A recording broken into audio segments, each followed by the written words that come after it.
What's up, y'all? You've been asking, a few of you have been asking for the layout of my work truck, and so I am going to give you a quick tour.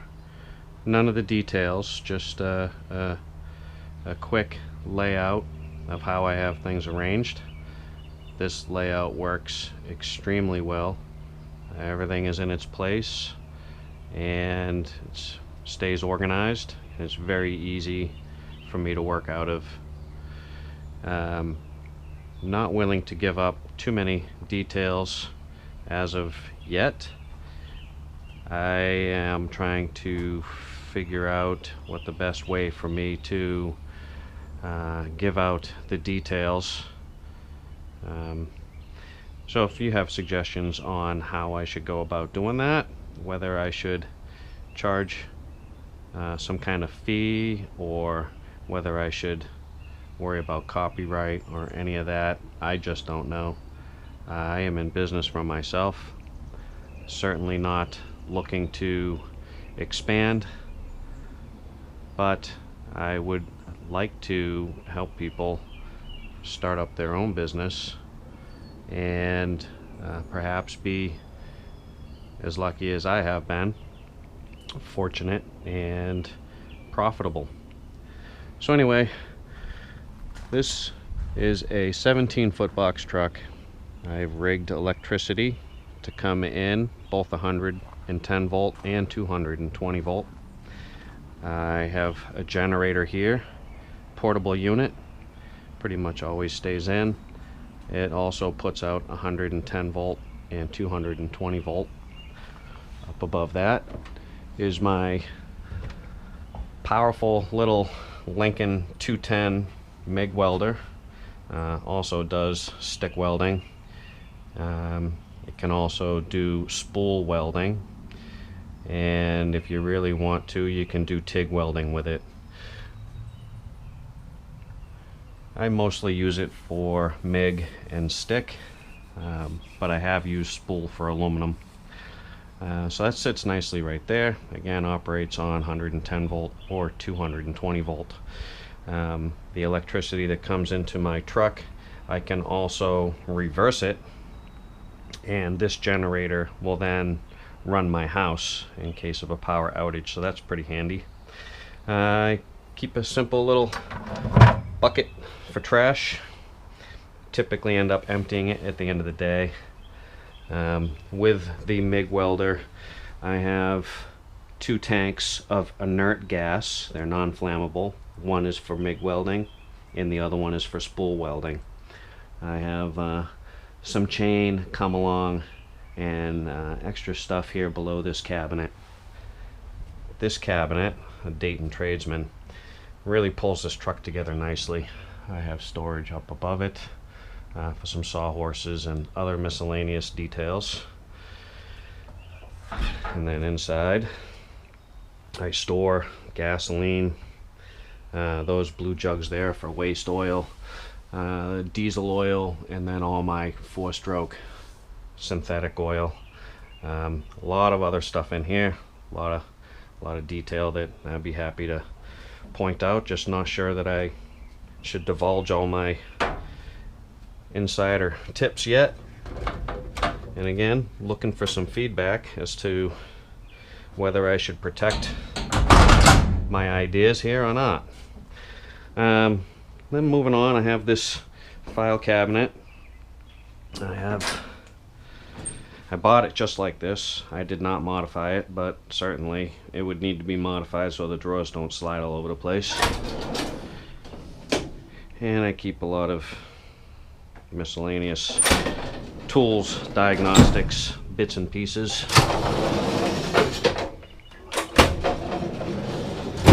And then there. If you're gonna do some welding, you may want to have a welding jacket instead of burning your clothes all the time. Yeah, it's mask time. Alright, simple little rack. Just keeps my wire and my pull cord, a few air filters. I really wouldn't mind having an additional cabinet to hold some oil filters. I just haven't come across the right fit for that.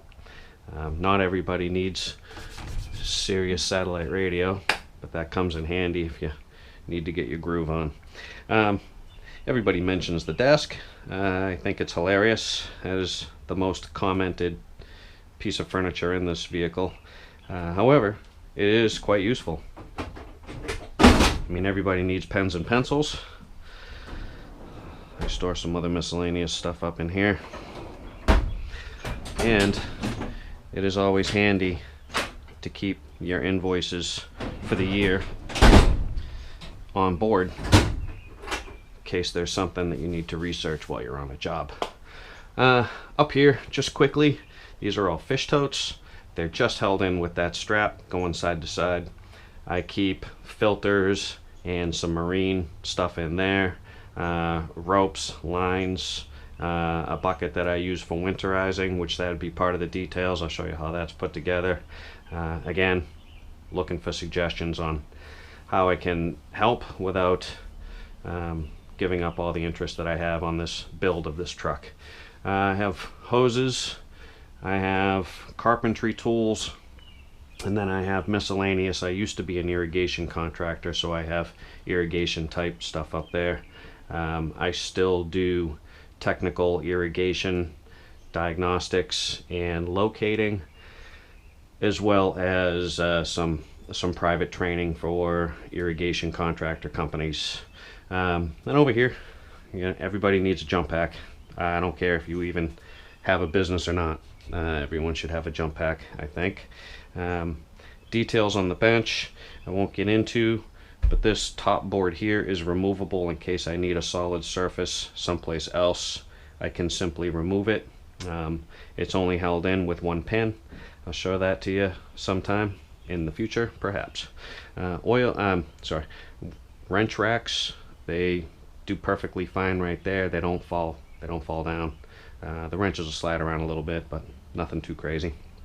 The bench works awesome, and if it comes down to it, I'll have to provide some measurements and how that's assembled.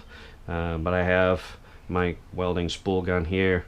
I have a lot of plumbing fittings here, a whole spare portable toolbox, plasma cutter in case you're doing some metal fabricating. It's always handy to have a plasma cutter. Again, I used to be an irrigation contractor, so that's mostly irrigation materials. And then I have all my electrical materials, trailer plugs, etc. And then I have miscellaneous small engine parts in that little orange box there. Nuts and bolts in the black box. A portable air tank in case you're away from your truck and you need to blow something out or air up a tire or something. And I have 2 sets of jack stands, and back behind that, if you can see it, I have a set of ramps that you would use for a car. It helps with lawnmowers and stuff. If you want to just roll it up on the ramps, you can get to most everything that way. Then the wrench, the vise. You need a vise. I wouldn't recommend going any bigger than a 4-inch. It gets the job done. I broke this one a long time ago and just welded it so it no longer pivots, and I've never had any desire to want to be able to turn it. It's a great location, works very well just the way it is and the position that it's welded to. The toolbox, nothing fancy, Craftsman. Although if I was going to replace it, I would look for a box that has the exact same layout, just because I've been able to really make it work. You can see my layout here. Carry a big air gun and a little 18-volt 3/8 comes in handy. I'd be happy to provide more details.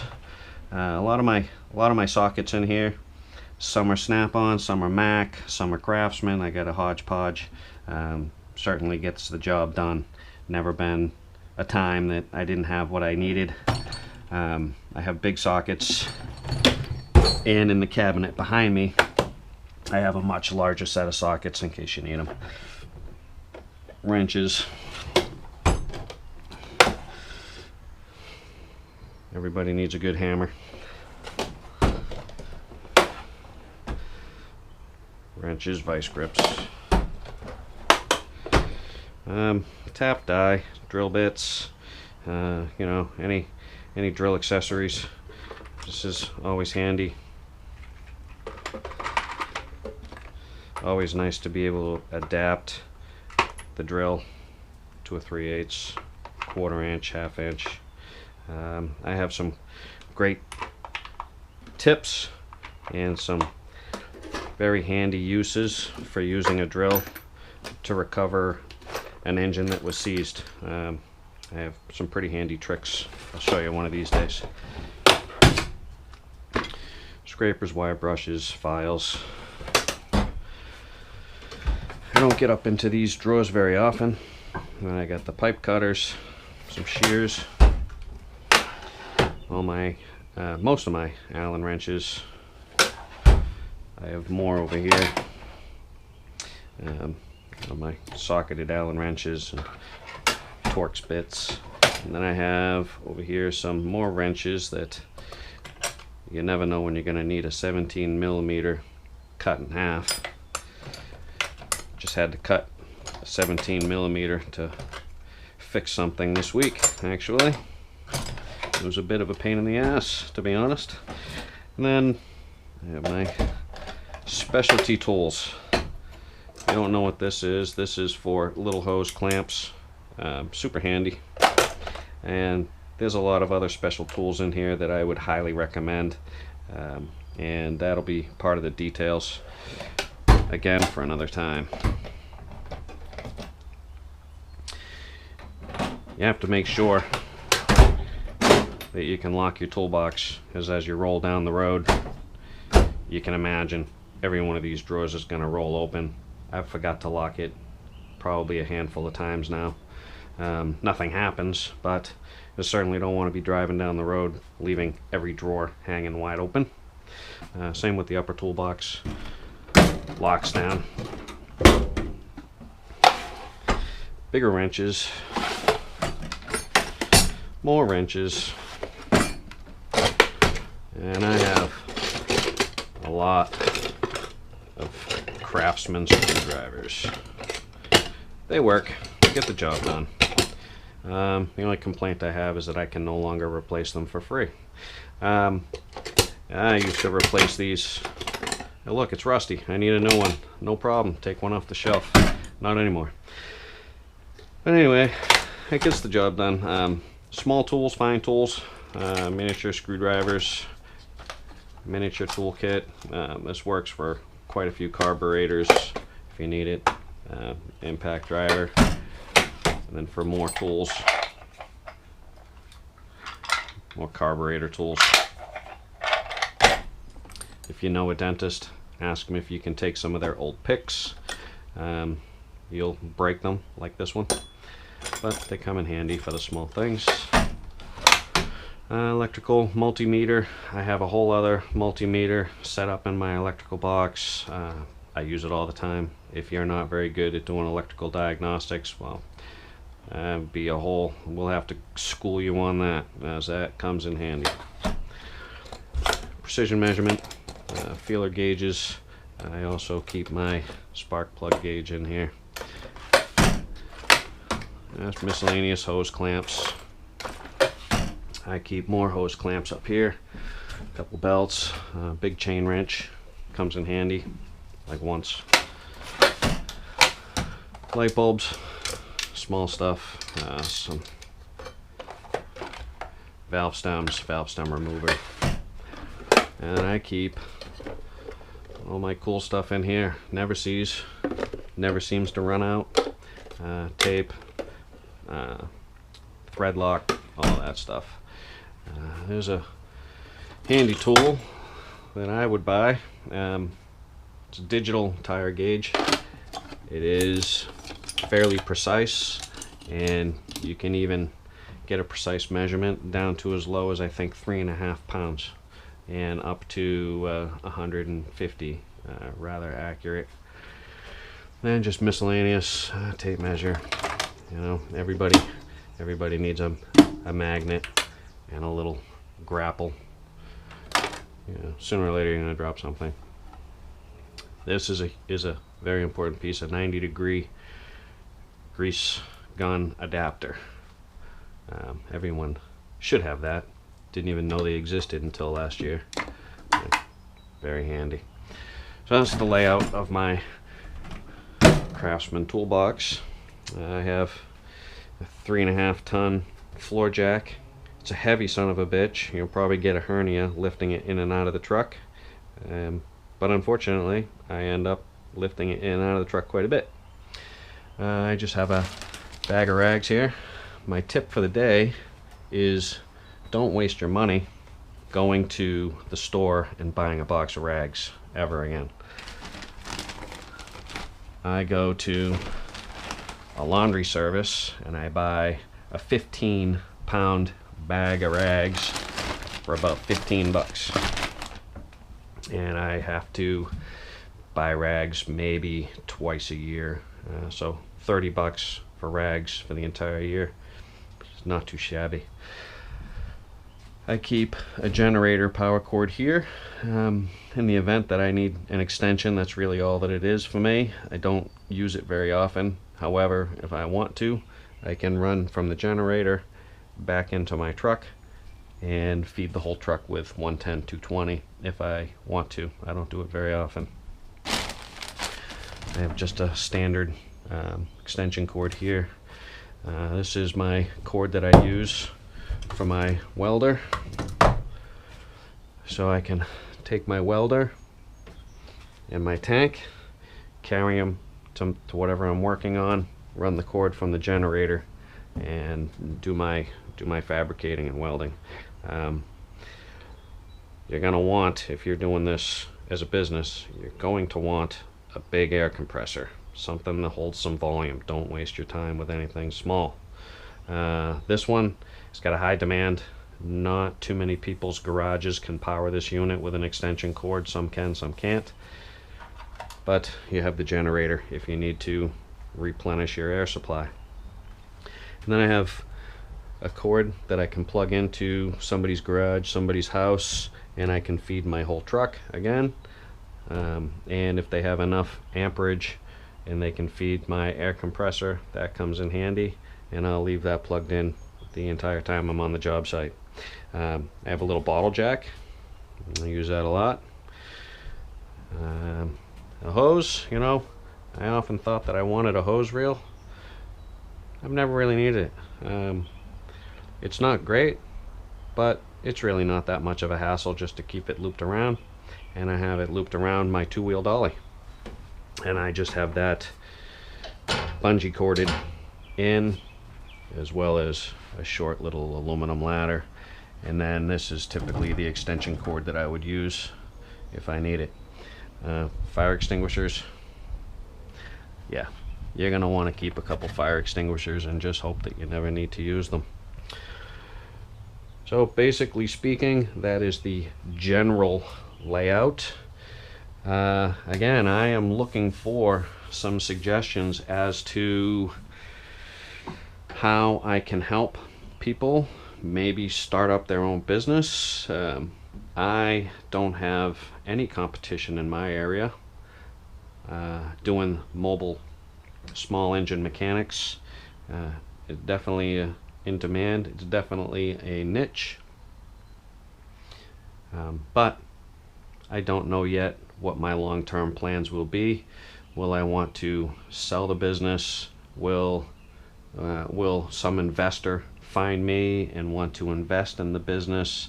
I don't know if anyone would be interested in franchising a business like this. I like to think that you could, but at any point, again, please leave me some suggestions. I don't want to, let the cat out of the bag, so to speak, on how everything is assembled and put together and locked in and how I use it necessarily. I think there's a value in that, but I also don't want to be greedy and feel like it's a money grab. So I guess I will wait until a few of your suggestions roll in, and I'd be happy to, at some point detail how I did the lights. I have 12 volt lights, I have a 12 volt electric system, I have 110 volt lights. I am in the Northeast, and I also put a temporary propane heater in here for times where it's bitter cold and I want to warm things up and I don't want my boots frozen to the floor. And again, this is my truck. This is my layout. Thank you for watching. I look forward to hearing back from you. Thanks a lot. Enjoy your day. Stay safe.